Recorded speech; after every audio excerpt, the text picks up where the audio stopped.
नमस्ते। आज 22 जुलाई 2021 तदनुसार 7 श्रावण 2078 बिहिबार। आज हामी माथिल्लो कोठाबाट हेर्नेछौँ। आजको शीर्षक छ परिवर्तन हुने छाया।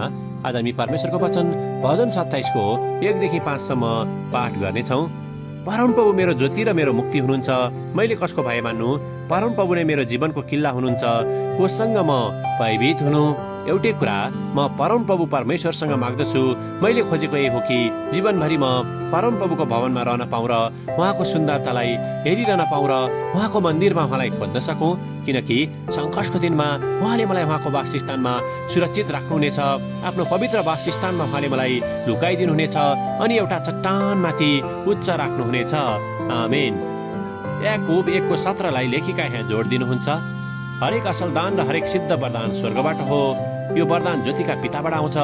बदलिरहने छाया जस्तो उहाँमा कुनै हेरफेर हुँदैन। आमेन। लेखिका आफ्नो अनुभव र विचारलाई यहाँ यसरी प्रस्तुत गर्नुहुन्छ। एक दिन घामको रापले मलाई आफ्नो झ्यालतर्फ तानेको थियो।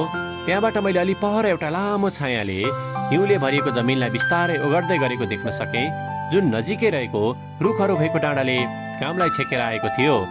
केही बेरमा लगत्तै त्यहाँ एउटा हुरी आयो र रुखका हाँगाहरू हल्लिन थाले। त्यसबाट तल छायामा रहेको आकार पनि तलमाथि गर्न थाल्यो।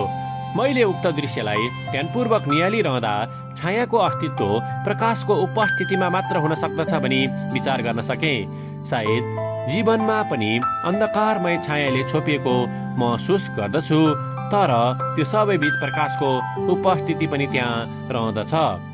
हालै पाठेघरको क्यान्सर भएदेखि मलाई कसरी शङ्का, डर र चिन्ताको छायाले ग्रसित तुल्याएको छ भनी मैले सम्झना गरेँ। मसँग उत्तरहरूभन्दा प्रश्नहरू धेरै रहेका छन्। के म बाँचुला? के मो थेरापीले मलाई कस्तो असर गर्ला?